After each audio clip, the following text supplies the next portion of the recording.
السلام علیکم ورحمۃ اللہ وبرکاتہ۔ الحمد للہ رب العالمین وبہ نستعین والصلاة والسلام علی سید الانبیاء والمرسلین وعلی آلہ وصحبہ اجمعین وبعد۔ باب العلم انواریہ ایجوکیشنل سوسائٹی اور جامعہ انواریہ حیدرآباد کے زیر اہتمام مشکوٰۃ المصابیح کے درس کا سلسلہ جاری ہے۔ آج کتاب الایمان کا ایک نیا باب الاعتصام بالکتاب والسنہ پر گفتگو ہوگی۔ باب الاعتصام بالکتاب والسنہ یعنی کتاب و سنت کو مضبوطی سے تھامنے کا بیان۔ اعتصام کا اصل معنی ہوتا ہے پنجہ گاڑنا، کسی چیز کو مضبوطی کے ساتھ تھامنا۔ اعتصام کو اگر عصمون سے مشتق مانے تو اس کا معنی ہوتا ہے روکنا، منع کرنا۔ اسی وجہ سے پاک دامنی کے لیے عصمت کا لفظ بولا جاتا ہے۔ اصطلاح شریعت میں اعتصام کا مطلب ہے کتاب و سنت کے حق ہونے، صحیح ہونے کا عقیدہ رکھنا، اور اس کے اندر جو کچھ بھی احکام و فرامین ہیں اس پر عمل کرنا۔ اسی طریقے سے اہل بدعت اور اہل ہوا، گمراہ فرقے، ان سب سے دور رہنا۔ صوفیہ کے نزدیک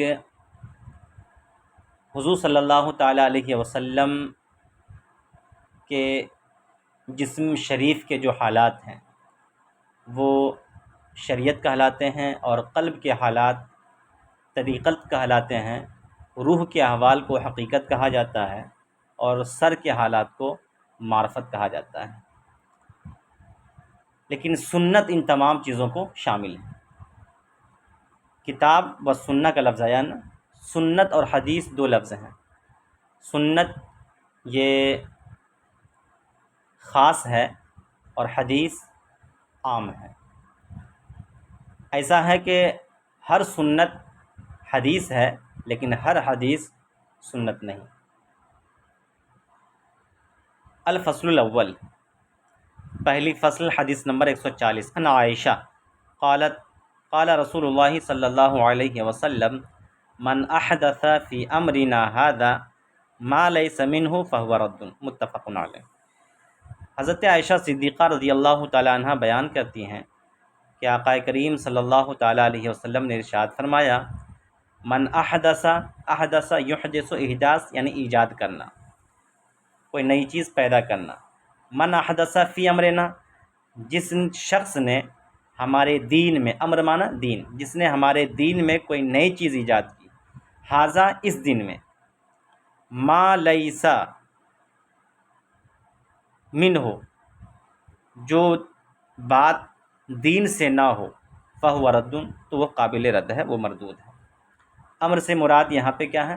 دین، جو ہمارے اس دین میں، ما سے مراد اعتقاد، یعنی جو ہمارے دین میں کوئی ایسا اعتقاد یا کوئی ایسا عمل ایجاد کرے، لیس منہ جو دین سے نہ ہو تو وہ قابل رد ہے، وہ مردود ہے، یعنی وہ اس پر عمل نہیں کیا جا سکتا ہے۔ تو یہاں پر صرف وہ چیزیں قابل رد اور قابل مردود ہیں جو نئی بات قرآن و سنت کے مخالف ہوں، قرآن و سنت کی صراحتوں کے خلاف ہوں، تو وہ چیزیں قابل رد ہیں۔ جیسے کہ آپ دیکھ لیں، عربی کے بجائے کوئی اگر فارسی میں اذان دے تو یہ چیزیں قابل مردود ہوں گی۔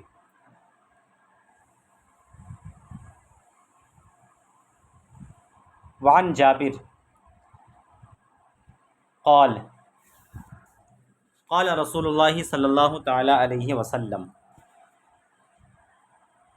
اما بعد فإن خیر الحدیث کتاب اللہ وخیر الہدی ہدی محمد صلی اللہ علیہ وسلم وشر الامور محدثاتها وکل بدعۃ ضلالہ، رواہ مسلم۔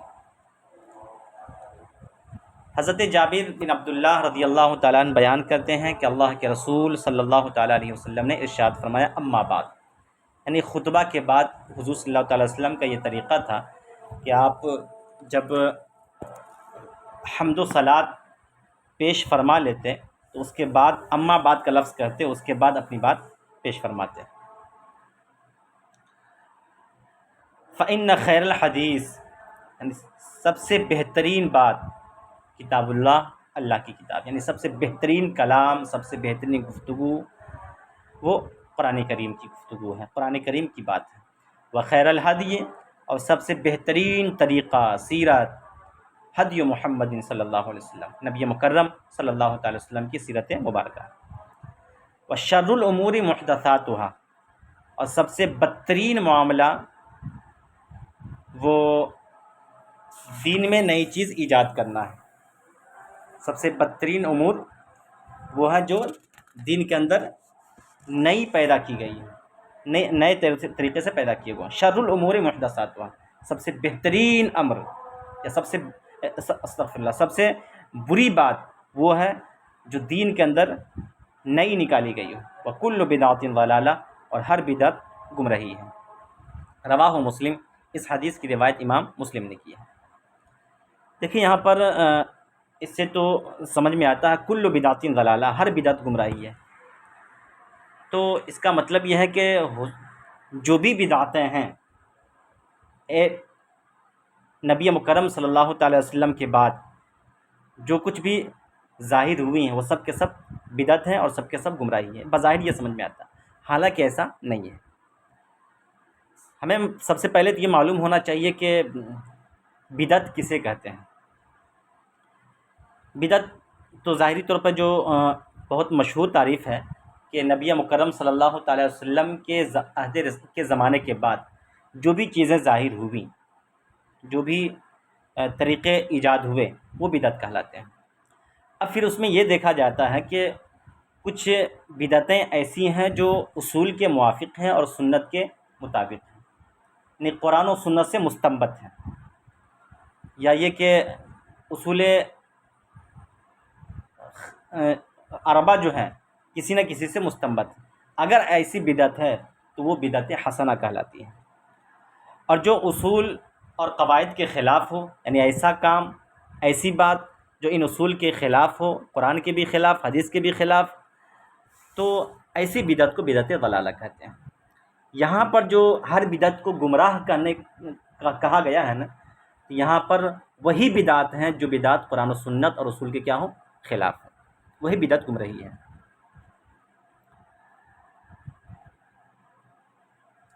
بلکہ بعض بدعت، اسی وجہ سے بعض حضرات نے بدعت کی تقسیم کی ہے، بدعت حسنہ، بدعت سیئہ، بدعت مستحبہ، بدعت مباحہ، اس طرح سے تقسیم کی گئی ہے۔ بعض بدعتیں تو ایسی ہیں کہ جن کا اختیار کرنا واجب اور ضروری ہوا کرتا ہے۔ اب جیسے دیکھ لیں آپ، علم نحو کا سیکھنا، علم صرف کا سیکھنا، یہ قرآن فہمی کے لیے ضروری ہے، یہ بدعت واجبہ ہے، اس کا اختیار کرنا ضروری ہے۔ اب آپ ایسے دیکھ لیں کہ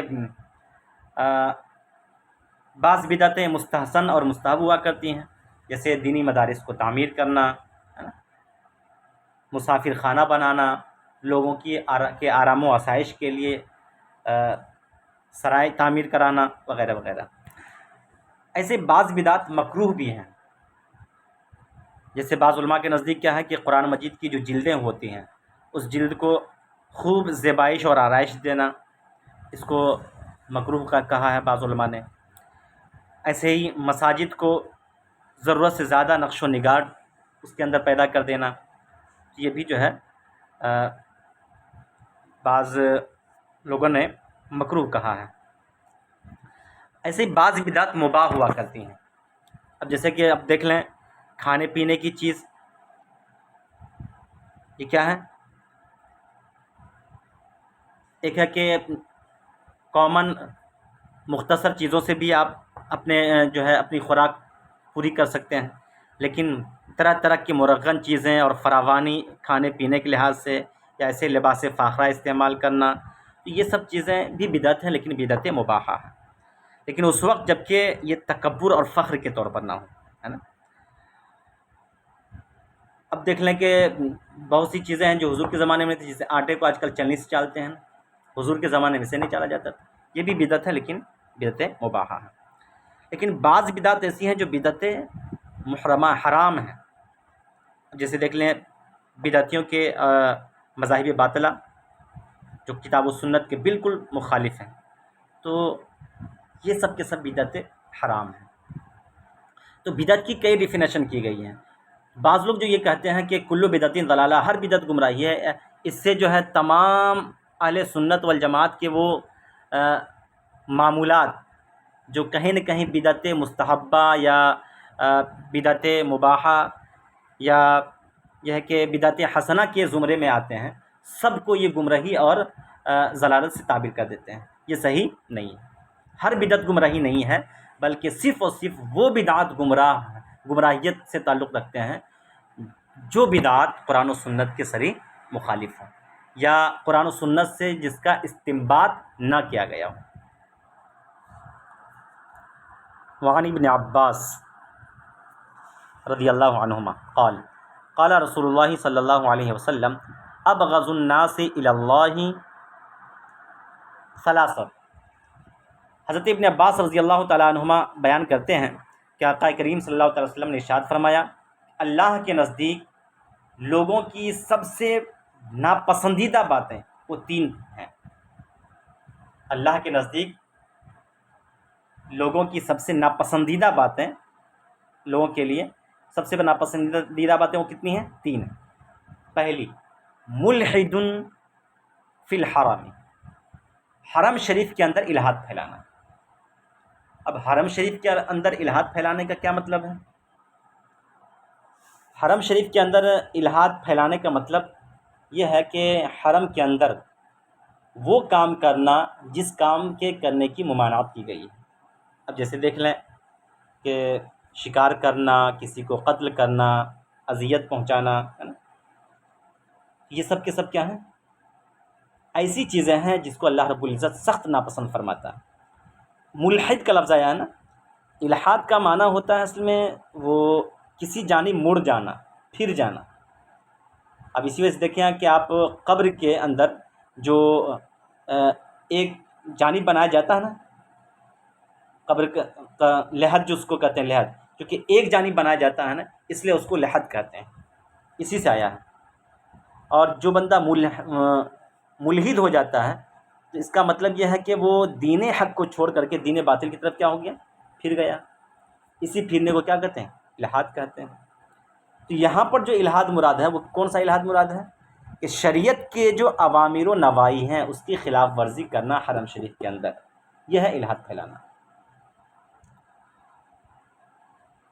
یہی وجہ ہے کہ حضرت ابن عباس کی چونکہ یہ روایت ہے اس لیے میں آپ سے شیئر کر دوں۔ حضرت ابن عباس رضی اللہ تعالیٰ عنہ کیونکہ مکہ معظمہ میں پہلے رہتے تھے، لیکن جب آپ کو مکہ معظمہ کی عظمت و تقدیس کا علم ہوا تو آپ نے وہاں رہنا ترک فرما دیا اور پھر طائف میں آپ رہنے لگے، یہ خیال کر کے، یہ سوچ کر کے کہ مکہ میں رہ کر کے حرم شریف کی جو عظمت و سطوت ہے اور جو اس کا احترام ہے وہ کہیں نہ کہیں نہیں ہو سکتا ہے، نہیں ہو پائے گا ہم سے، اس لیے آپ مکہ کی رہائش کو چھوڑ کر کے آپ طائف تشریف لے گئے۔ وَمُبْتَغٍ فِي الْإِسْلَامِ سُنَّةَ الْجَاهِلِيَّةِ، اور تیسرا وہ کون شخص ہے جو اسلام کے زمانے میں جاہلیت کے طریقے کو پسند کرتا ہوں۔ مبتغین اس میں فاعل ہے، اس مذہب اسلام میں جاہلی رسم و رواج کو پسند کرنے والا، چاہنے والا۔ تو ایسے لوگ بھی وہ ہوتے ہیں کہ جن سے اللہ رب العزت سخت ناپسندیدگی کا اظہار فرماتا ہے۔ اب جیسے دیکھ لیں کہ جاہلیت کا طریقہ کیا تھا؟ نوحہ کرنا، منہ نوچنا، ایسے ہی مردے کے انتقال پہ کپڑے پھاڑنا، پرندوں سے بدفعلی لینا، یہ سب کے سب جاہلیت کے طریقے ہیں جس سے سخت بچنے کا حکم دیا گیا ہے۔ ایسے ہی سینہ کو بھی کرنا، ہے نا، تو یہ سب چیزیں جاہلیت کے طریقے ہیں۔ وَمُطَلِّبٌ دَمَ امْرِئٍ بِغَيْرِ حَقٍّ لِيُحْرِقَ دَمَهُ، اور ناحق کسی انسان کے خون کا طلبگار ہونا، یعنی کسی بندے نے کوئی بھی جرم نہیں کیا، کوئی غلطی نہیں کی، بغیر کسی غلطی کے اس کے خون کا جو ہے نا خواستگار ہونا، طلبگار ہونا، طالب ہونا، لِيُحْرِقَ دَمَهُ، تاکہ اس کے خون کو کیا کر دے، بہا دے۔ مطلب بندے نے کوئی جرم نہیں کیا، کوئی خطا نہیں کی، بغیر کسی خطا کے صرف یہ خواہش ہو کہ ناحق اس کا بس خون بہا دیا جائے، ایسا شخص بھی اللہ کی بارگاہ میں، اللہ کے نزدیک نہایت مبغوض ترین شخص ہے، نہایت ناپسندیدہ شخص ہے۔ دیکھیے، ایک تو یہ ہوتا ہے کہ آپ قتل کر دیں، یہ تو خود ناپسندیدہ امر ہے، اور قتل کرنے والا سخت سرزنش اور سخت عتاب کا مرتکب ہوتا ہے۔ ایک ہے کہ قتل تو نہیں کیا لیکن صرف قتل کا ارادہ رکھے ہوا ہے، ایسے شخص کے بارے میں یہ حکم ہے کہ بس طلبگار ہو کسی ناحق کے خون بہانے کا۔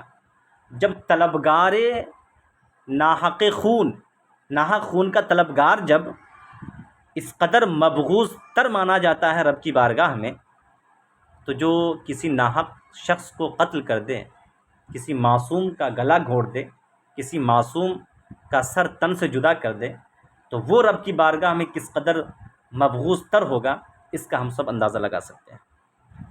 رواہ البخاری، اس حدیث کی روایت امام بخاری نے کی ہے۔ حدیث نمبر 143، وعن ابی ہریرہ رضی اللہ تعالی عنہ قال قال رسول اللہ صلی اللہ علیہ وسلم کل امتی یدخلون الجنہ الا من ابی۔